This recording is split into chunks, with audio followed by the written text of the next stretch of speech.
Voilà, donc on en parle toute la journée, bien évidemment, et vous le voyez, les premiers résultats sera à partir de 16h, édition spéciale à partir de 18h. Pierre Persson, Emmanuel Macron ne devrait pas gagner ce scrutin. C'est a priori ce qui semble se dérouler. Vous en êtes conscient, vous le savez, c'est un test électoral pour Emmanuel Macron malgré tout.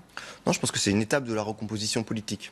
On ne pouvait pas gagner ce scrutin, mais je pense qu'on ne pouvait pas non plus le perdre. On verra les scores. Parce que d'une part, nous renouvelons que 50% du corps électoral. Et puis par ailleurs, qui élise les sénateurs? Eh bien, c'est une photographie de l'ancien monde. Hein, l'ancien monde, c'est les électeurs qui ont mené au pouvoir, donc des élus en 2014 et 2015. La recomposition que nous avons menée en 2017 n'avait pas eu lieu. Et donc, on ne pouvait pas espérer avoir un raz de marée. Voilà, les élections intermédiaires ont donné les grands électeurs, vous n'existiez pas Exactement, à l'époque, donc tout à fait. Du coup c'est assez logique. Il n'y a pas que ça, il y a aussi des mécontents quand même. Notamment on pense à la baisse des dotations, on pense à la suppression de la taxe d'habitation. Je vous arrête là, parce que la baisse des dotations, on a sanctuarisé aujourd'hui les dotations aux collectivités territoriales. C'est un engagement d'Emmanuel Macron pour 2017, et ça n'était pas arrivé depuis quasiment 5 ans. Et donc aujourd'hui, on a dit aux collectivités territoriales qu'on était bien conscient dans l'état dans lequel elles étaient, par contre qu'il y avait un effort commun à faire, et qu'on ne pouvait pas le demander simplement à l'État, mais qu'il faudrait que l'ensemble à la fois des personnes publiques fassent cet effort. Donc oui, il y a peut-être des mécontents, mais c'est la traduction budgétaire que l'on mène, parce qu'il faut aussi désendetter le pays, et donc ça va aussi en demandant des efforts aux collectivités territoriales. Olivier Mazerolle, on a entendu Gérard Larcher tout à l'heure qui disait oui, mais on n'est pas dans l'opposition systématique, on a l'impression qu'on va avoir une majorité constructive au Sénat. Ah, il était parfait, Gérard Larcher, dans le rôle du pacificateur. On est loin des appréhensions de Mélenchon hier. Non, c'est un autre monde. Bon, maintenant, ce ton pacifique ne doit pas cacher le caractère très habile sur le plan politique de Gérard Larcher, qui sait effectivement concilier des contraires, harmoniser, convaincre. Il fait du travail de terrain. Pendant l'automne, il est pratiquement impossible de le joindre le dimanche parce qu'il va à la chasse dans ce milieu quand même particulièrement rural. Bref, je ne sais pas. Il est capable, Gérard Larcher, en effet, d'accepter certaines réformes proposées par Emmanuel Macron. C'est pas impossible du tout. Comment on donne l'impression, comment on fait pour que ce scrutin ne soit pas analysé comme une défaite? Je pense que c'est comme je vous disais, c'est simplement une étape. Après, la question des sénatoriales, à mon avis, moi je ne l'aborde pas en tout cas en termes de nombre. C'est-à-dire que c'est pas si on a 45 ou 55 sénateurs que ça va changer la donne. Je pense que c'est une étape. On abordera ensuite les élections intermédiaires qui nous donneront des élus locaux très certainement. Et c'est à ce moment-là qu'on pourra procéder complètement à la recomposition politique. Mais de fait, on le disait tout à l'heure, il faut 3/5 sur les deux chambres pour pouvoir voter une réforme constitutionnelle. Il lui manque 130 parlementaires en fait à Emmanuel Macron. Il va falloir compter avec le bon vouloir des Républicains et notamment de Gérard Larcher. Il va falloir draguer le PS aussi. Je pense que c'est une bonne chose. Parce que si aujourd'hui on n'a pas les 3/5, ou en tout cas postérieurement à l'élection sénatoriale, ça sera la possibilité de trouver une convergence sur le fond. Et les propositions d'Emmanuel Macron sur la refonte de nos institutions, elle doit concerner à la fois le Parti socialiste, mais aussi les Républicains, qu'ils soient constructifs ou non constructifs, parce que ça va dans le bon sens, ça va dans le sens de l'intérêt général. Alors moi, je fais appel en effet aux Républicains et au Parti socialiste pour aller dans le sens de l'intérêt général, pour réformer nos institutions. Il fait de la politique à l'ancienne aussi. Il a omis de présenter des candidats contre d'autres dans certaines circonscriptions. Il a donné la primature à la République En Marche à des candidats qui n'ont rien à voir avec la République En Marche. Donc tout ça, c'est des petits cadeaux qui attendent un retour le moment venu. Nous travaillons avec ceux qui veulent bien travailler. Donc c'est certain que beaucoup au Sénat. Les constructifs parfois ont été protégés, et donc c'était aussi gage pour recomposer la vie politique. Oui, bien entendu, parce que si nous voulions recomposer la vie politique en juin dernier, nous étions obligés de travailler avec... Ceci pour dire qu'il n'est pas novice en politique et qu'il sait faire de la politique traditionnelle également. Au pouvoir aussi rapidement, on n'est pas novice. Non, mais je pense que c'est pas parce qu'aujourd'hui vous faites fi des étiquettes que c'est de la politique à l'ancienne, que vous protégez un tel par rapport à un tel. Nous, ce qu'on souhaite, c'est bien trouver une coalition sur le fond. Les Français, ce qu'ils ont publicité en mai dernier, c'est un programme cohérent. Et donc, si on y trouve une majorité cohérente, c'est ça l'intérêt. Alors, de fait et mécaniquement, ce seront les Républicains qui seront l'opposition. Du coup, quoi qu'en pense Jean-Luc Mélenchon, mais ça, on aura l'occasion d'y revenir. À quoi servent les sénatoriales et est-ce que c'est important? C'est le focus de Dominique de Montvalon. C'est important parce qu'a priori, on se dit, oulala, c'est loin, ce ne sont pas les Français directement qui votent. C'est important, les sénatoriales de mai. Oui, c'est important. Il y a deux chambres. Historiquement, si on revient très loin en arrière, mais d'une phrase, au début de la Ve République, le général de Gaulle s'était trouvé face à Gaston de Monnerville, le patron du Sénat de l'époque, dans un conflit qui a d'ailleurs duré pendant des années. Et quelque part, ça n'a pas empêché d'être président, il l'a payé cher, le général. Gérard Larcher l'a expliqué avec subtilité. Il y a là des jeux politiques importants qui se jouent à l'intérieur du Sénat, mais quelque part, on peut dire d'un mot que le Sénat est incontournable. Certes, ce n'est pas lui qui a le dernier mot lorsqu'il s'agit de trancher entre l'Assemblée nationale et le Sénat, mais c'est effectivement un lieu clé. C'est l'Assemblée, c'est il se revendique comme l'Assemblée des territoires. Et quelque part, c'est un thermomètre, au-delà du milieu parisien et du microcosme, si je puis dire, un thermomètre que tout président, ce sera le cas d'Emmanuel Macron, doit prendre au sérieux. Un thermomètre qui doit aussi compter avec le climat, parce que c'est intéressant, se déroule dans un climat un peu particulier. Vous l'avez évoqué tout à l'heure, il y a un climat dans lequel, effectivement, toutes étiquettes confondues, beaucoup de sénateurs et ceux qui les élisent ont le sentiment qu'ils sont bridés, brimés, sur des mots qui vous apparaîtraient peut-être un peu excessifs, hein, mais on l'a dit, avec la suppression de la taxe d'habitation, la suppression de beaucoup d'emplois aidés, on n'a pas cité ça là, mais ça compte aussi, oui. Et puis l'amputation de la dotation de l'État aux collectivités locales. Effectivement, il y a un climat ambiant qui n'est pas propice à une réussite pleine et entière du macronisme comme certains supporters d'Emmanuel Macron l'imaginaient il y a quelques semaines. Alors qu'est-ce qu'il faudra regarder attentivement ce soir entre 16 et 18 heures? Il faudra voir si le président du Sénat reste bien, qu'on vient d'entendre, reste bien, c'est très probable, le patron de la Haute Assemblée, hein, et donc le deuxième personnage de l'État. Il faudra voir si les élus macronistes arrivent à faire une percée ou si ça reste limité. Enfin, c'est important. Et puis, on regardera aussi quel est le rapport de force politique à l'intérieur de la Haute Assemblée, puisqu'effectivement, pour une révision de la Constitution, il est capital que le Parlement réuni, 3/5 de l'ensemble des élus, députés et sénateurs, puissent être réunis pour faire aboutir les réformes qu'attend et qu'espère et que promet Emmanuel Macron. Dominique de Montvalon nous dit que c'est important les sénatoriales et pourtant il y a une petite musique qui revient régulièrement, c'est la suppression du Sénat. Est-ce qu'il faut supprimer le Sénat ?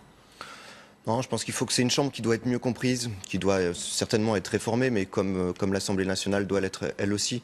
Donc je pense qu'il faut que le Sénat peut-être s'ouvre sur l'extérieur, vers le monde de la société civile, que nous ayons peut-être une dose de proportionnel au sein du Sénat. Mais ça, c'est des choses qui seront abordées lors de la réforme constitutionnelle qui interviendra en 2018 ou 2019. Et c'est à ce moment-là qu'on se penchera sur la question. Je vous montre ce que dit Alexis Bachelet dans une tribune. Derrière les murs du Palais du Luxembourg siège une chambre intouchable. Protégée des grands mouvements démocratiques de notre pays, les sénateurs forment une caste d'intouchables dans la République. Alexis Bachelet, qui est donc socialiste. Alors ça arrangerait bien Jean-Luc Mélenchon, évidemment, oui, qu'on supprime le Sénat, puisqu'il veut être la seule opposition. Dans les institutions, c'est impossible d'un point de vue comptable. Dans la rue, peut-être. Alors, ce qui nous amène à la démonstration. Il a des sénateurs, Jean-Luc Mélenchon. Oui, il en a deux, absolument. Ce qui nous amène à la démonstration d'hier et cette question, est-ce que Jean-Luc Mélenchon a réussi son coup? On parle d'une chose depuis la fin de son discours, c'est de ça, écoutez. La démocratie, ça ne serait pas la rue. Monsieur le Président, il vous reste à consulter l'histoire de France pour apprendre que c'est la rue qui a abattu les rois. C'est la rue qui a abattu les nazis. C'est la rue toujours qui porte les aspirations du peuple français lorsqu'il ne peut les faire entendre autrement. Alors voilà, tombereau de réaction depuis cette sortie de Jean-Luc Mélenchon à la tribune, c'est la politique 2.0 de Coralie Dioum.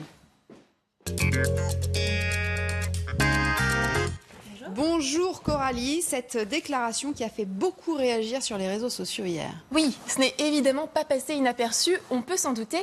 Et du côté du gouvernement d'abord, le porte-parole Christophe Castaner a immédiatement réagi sur Twitter. Indigne de porter ses couleurs quand on mêle démocrates et républicains à la fange nazie. Suivi par Richard Ferrand, le président du groupe La République En Marche à l'Assemblée nationale, les amalgames délirants sont ici déshonorants. Aurore Berger, ensuite, la porte-parole de La République En Marche à l'Assemblée nationale, placer Alain Juppé et les nazis dans la même phrase, les mettre sur le même plan, c'est au-delà de l'indécence. Mais aussi du côté des autres partis politiques, Manuel Valls, l'ex-premier ministre socialiste, d'écrire pas de complaisance à l'égard de Mélenchon, de sa violence, de ses références historiques hasardeuses. L'ancien secrétaire d'État socialiste Thierry Mandon a lui aussi renvoyé Jean-Luc Mélenchon à ses cours d'histoire. La rue n'a jamais battu les nazis, en revanche, elle les a faits. Du côté de la France insoumise, on s'en doute, règne un certain malaise. Et lorsque les internautes demandent sur les réseaux sociaux des explications de texte, Alexis Corbière, le député et porte-parole, s'y essaie, mais sans faire référence au nazisme. Étrange. Je vous lis donc son tweet. C'est par la rue que le peuple français a écrit les pages les plus fortes de son histoire. Mépriser la rue, c'est mépriser le peuple.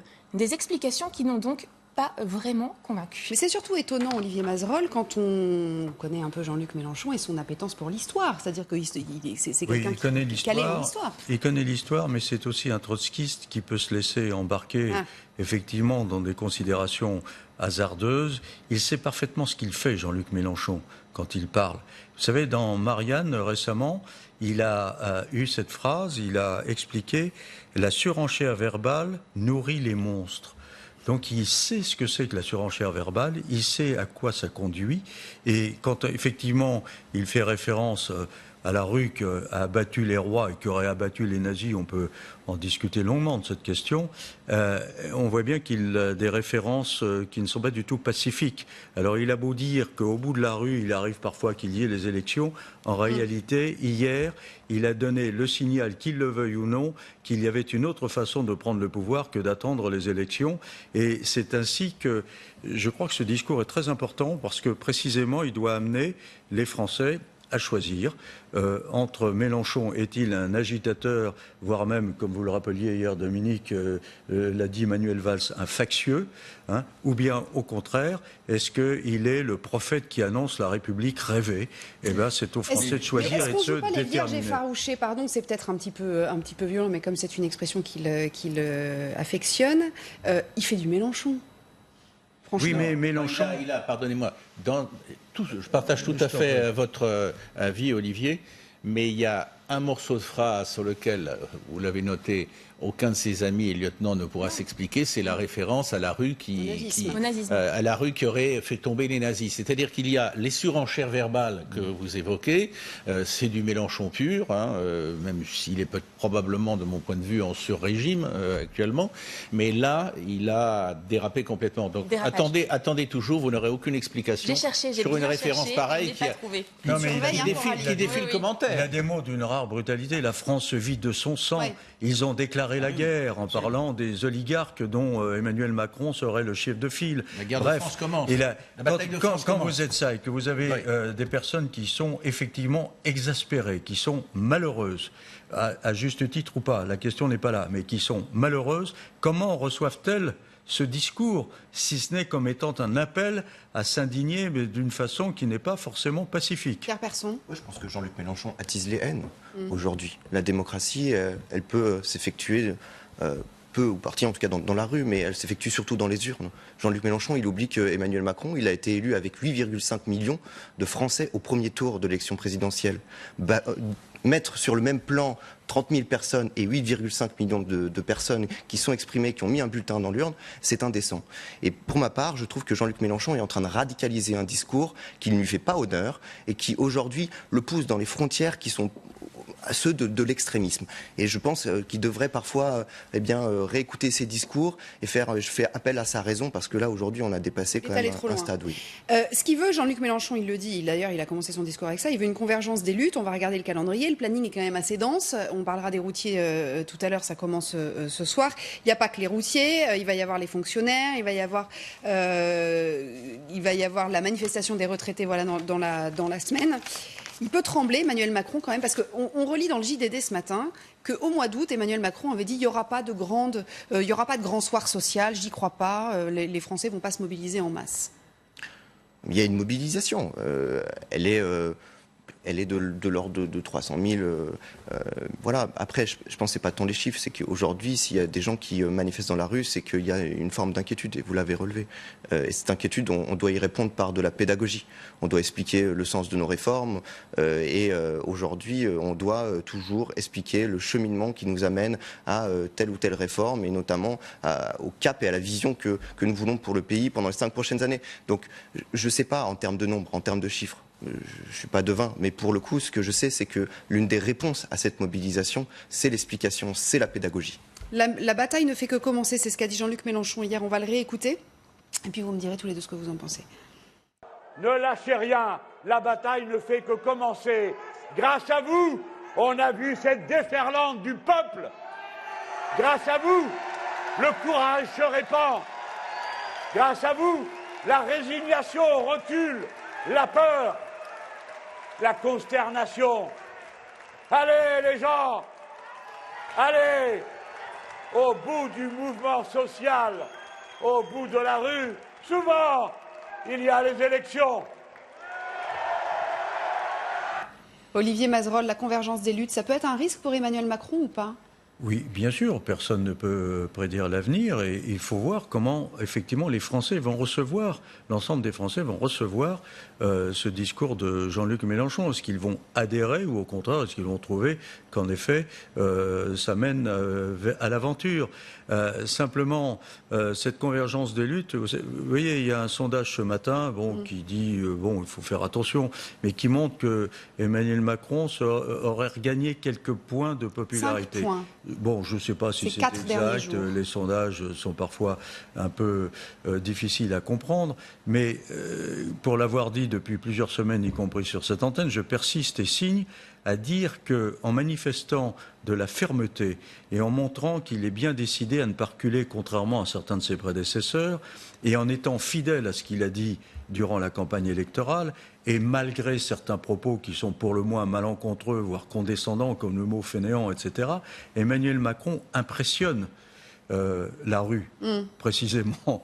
Et donc, il envoie le message, attention, vous allez trouver en face de vous quelqu'un qui est décidé à aller jusqu'au bout. Et ça peut désarmer beaucoup de gens qui ne sont pas forcément convaincus et qui ne sont pas prêts à se battre jusqu'au bout. Donc, il a une chance, Emmanuel Macron, de l'emporter. On va voir à partir de demain si les routiers bloquent ou pas les centres, les raffineries, et là, on verra comment le pays réagit. Soit il réagit en disant à Emmanuel Macron, maintenant ça va comme ça, il faut débloquer ça vite fait parce qu'on est trop malheureux, ou au contraire, tenez bon, allez-y et montrez-leur ce que vous êtes capable de faire. Dominique ? La situation d'aujourd'hui, c'est celle que souhaitait quelque part Emmanuel Macron. C'est-à-dire qu'en quelque sorte, les Français sont invités à choisir, pas dans les urnes, mais dans leur tête et éventuellement dans les sondages, l'aventure, pas l'aventurisme forcément, mais l'aventure Mélenchon, ou un président solide qui dit « faites-moi confiance, on va avancer pas à pas ». Mais c'est quand même une situation qui peut être dangereuse, cette situation. C'est-à-dire enfermer beaucoup de Français dans un choix entre Emmanuel Macron et Mélenchon de l'autre. Attention, je dirais d'ailleurs que dans le traitement de Mélenchon, il faut faire attention, je me dis en général, je me l'applique à moi-même, il faut faire attention de ne pas tomber dans une situation où il y a quelque temps, on le présentait comme celui dont tout dépendait pour l'avenir du pays, et aujourd'hui, parce qu'il y aurait eu 30 000 personnes, je pense qu'on peut lui en concéder au-delà de la police 60 000 quand même, parce que ça devient, cette querelle de chiffres à quelque chose d'irrésistible. dérisoire. Ne l'accablons pas à partir de ces... combattons-le, mais ne l'accablons pas à partir de ces dérapages incontestables et de son aventurisme malheureusement constatable. Parce qu'il le dit, Pierre Persson, Bruno Le Maire, qui d'ailleurs est un nouveau collègue, puisqu'il a annoncé qu'il a adhéré à La République En Marche. J'imagine que vous êtes satisfait. Il le dit ce matin dans le JDD, la colère perpétuelle de Mélenchon ne fait pas un projet. Non, mais elle fédère quand même. Oui, elle fédère, mais c'est pour ça qu'à la racine de tout ça, il faut expliquer. Et c'est sûr que c'est plus simple de tomber dans le populisme qu'exprime Mélenchon à la tribune hier que d'expliquer aujourd'hui une réforme qui est complexe, une vision qui l'est tout autant et qui met... Par contre, moi je le dis, la vision de Mélenchon nous mène droit dans le mur. Et donc cette volonté d'hystériser les clivages, d'hystériser les gens, eh bien c'est un véritable danger. Mais l'explication, elle est suffisante ou pas? On voit suffisamment les ministres. D'ailleurs, le Premier ministre, on ne sait pas trop où il est cette semaine, on ne l'a pas beaucoup vu. Est-ce qu'il y a suffisamment de pédagogie? Il y a un travail. Et je pense que c'est... Je ne vais pas dire que les Français plébiscitent, mais en tout cas, je pense que les Français, ce qu'ils comprennent bien, c'est qu'il y a une méthode et que cette méthode, elle est respectée. Il y a eu une phase de concertation, elle a été plébiscitée, elle, par les différents syndicats, et aujourd'hui, il y a une mise en œuvre des réformes qui, par exemple, le droit au télétravail, c'est aujourd'hui, c'est mis en œuvre, ça y est, on a dans les textes. Et donc, globalement, ce que les Français apprécient, à mon avis, dans l'action d'Emmanuel Macron, c'est qu'il ne cède rien. Mais il ne cède rien pas sous forme d'autoritarisme, il ne cède rien parce qu'il a un projet, il a une méthode et il l'applique. Et c'est bien la première fois depuis très longtemps qu'aujourd'hui un politique respecte ses promesses. Bien, on verra donc ce que ça donne et je vous rappelle que le délégué CGT Transport sera mon invité après 11h. Donc on pourra lui poser toutes les questions concernant justement ces manifestations de routiers qui vont a priori débuter demain. Dans l'actualité du jour, il y a aussi l'Allemagne évidemment, les élections législatives. C'est crucial parce qu'en fonction de ce qui va se passer en Allemagne, il y aura forcément des conséquences et sur l'Europe et donc sur nous en France. On va retrouver Magali Barthès qui est à Berlin pour LCI. Bonjour à vous Magali. Est-ce que vous pouvez nous expliquer les enjeux de cette élection? A priori, Angela Merkel devrait rempiler pour un 4e mandat, mais la victoire devrait être moins éclatante que prévu puisque la droite radicale est en embuscade. Absolument. Sauf qu'au théâtre, Angela Merkel, après 12 ans de pouvoir, devrait en effet rempiler. Elle a joué à fond la carte de la stabilité face à Trump, face au Brexit qui menace. Elle offre un visage rassurant et un bilan économique à faire pâlir d'envie ses voisins européens. De quoi convaincre beaucoup d'Allemands de ne pas céder aux sirènes du dégagisme. L'Allemagne est donc un cas à part. Pas tout à fait. Elle s'est longtemps crue à l'abri de la vague populiste en Europe. Ce n'est plus le cas. La droite radicale, anti-islam, anti-immigré, pourrait devenir ce soir la 3e force politique du pays. Elle accuse Angela Merkel d'avoir mis l'Allemagne en danger en ouvrant grand les portes à plus d'1 million de réfugiés avec 10 à 13% des voix d'après les sondages. L'AfD, l'alternative pour l'Allemagne, devrait donc faire son entrée au Parlement. Ce serait une première depuis la fin de la Seconde Guerre mondiale. En gouvernant au centre, Angela Merkel a en fait laissé un espace sur sa droite pour les populistes. Magali, les Allemands, on le sait, sont les champions de la coalition. Avec qui elle va gouverner, Angela Merkel ? C'est la question que tout le monde se pose ici et qui nous intéresse, nous directement, nous Français. La gauche, elle sort laminée de ces 4 années au pouvoir. Les sociodémocrates devraient réaliser le pire score de leur histoire et donc refuser peut-être de participer à une nouvelle grande coalition droite-gauche. Scénario possible, une alliance dès lors d'Angela Merkel avec les Verts et les libéraux.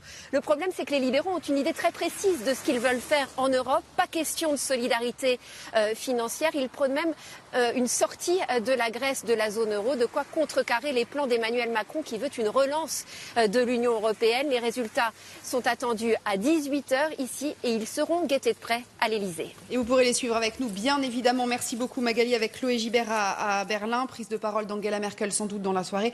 Vous pourrez la suivre avec nous, bien entendu. Pierre Persson, c'est une bonne nouvelle pour Emmanuel Macron si Angela Merkel gagne? Elle ou Schulz sont sur la même ligne, c'est-à-dire en tout cas vis-à-vis de la France et du projet que Emmanuel Macron porte pour l'Europe. Donc je pense que ce sont 2 bonnes nouvelles, notamment parce qu'aujourd'hui Emmanuel Macron veut relancer le projet européen. Il a fait le tour de ses partenaires européens pendant cet été, il continue aujourd'hui et il avance des pistes de réflexion telles que la réforme de la zone euro avec une gouvernance améliorée, un ministre des Finances, mais aussi avec des listes transnationales pour les européennes. Et donc sur ces sujets-là, il faut absolument donner les gages à l'Allemagne pour démontrer que la France est dans une logique constructive, à la fois d'un point de vue budgétaire, mais aussi pour réformer l'Europe. Et donc je pense que c'est une bonne chose. Alors Angela Merkel, elle aura connu Chirac, Sarkozy, Hollande, Macron. Ça en ferait rêver plus d'un. Pourquoi est-ce qu'elle dure aussi longtemps ?